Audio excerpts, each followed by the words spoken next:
pessoal, relembrando, na última aula nós falamos um pouquinho sobre a linguagem matemática, sobre alguns símbolos utilizados dentro da teoria dos conjuntos, né? Então, nós vimos, por exemplo, o símbolo de pertence e o símbolo de não pertence.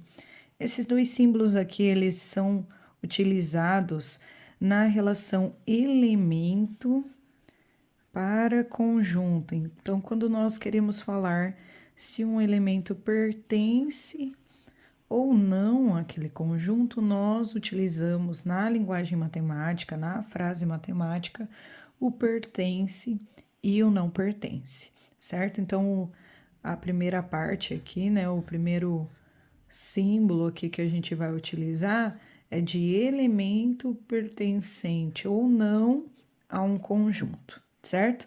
Outro símbolo, né, que nós utilizamos na teoria dos conjuntos é o símbolo do contido e o não está contido.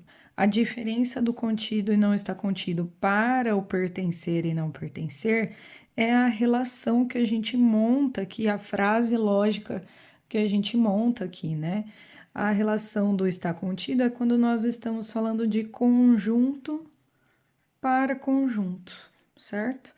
Então, importante que nós saibamos aí essa diferença entre a utilização desses símbolos aqui para a montagem das frases, né, de linguagem matemática que nós utilizaremos na nossa disciplina, certinho?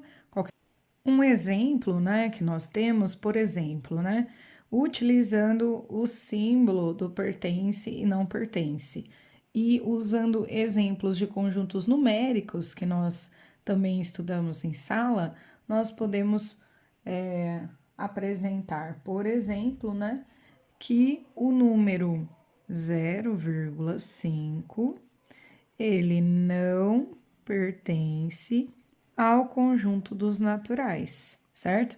Então, nós estamos utilizando aqui ó, um elemento pertencendo a um conjunto. Então, essa é a relação lógica que nós, ou não pertencendo, né, a um conjunto. Essa é a relação lógica que nós utilizamos para o pertence ou não pertence, né?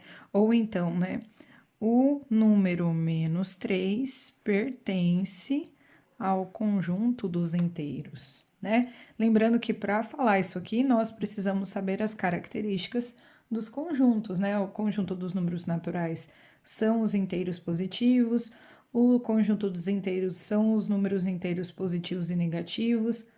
Lembrando que o zero nós consideramos nesse conjunto, quando não consideramos o zero, tem ali um asterisco junto do conjunto, certo? E aí, quando nós falamos de conjunto para conjunto, nós falamos, por exemplo, que os naturais estão contidos nos inteiros, né? E a gente pode falar também, por exemplo, né, utilizando o não está contido, que os racionais não estão contidos nos irracionais, certo? Então, aqui a gente pode perceber que é uma relação de conjunto para conjunto. Inclusive, verificando que geralmente o que está aqui é um conjunto menor do que o conjunto que a gente está falando aqui, né? Geralmente a gente utiliza um subconjunto está contido ou não está contido num conjunto maior para essa construção de frase, beleza?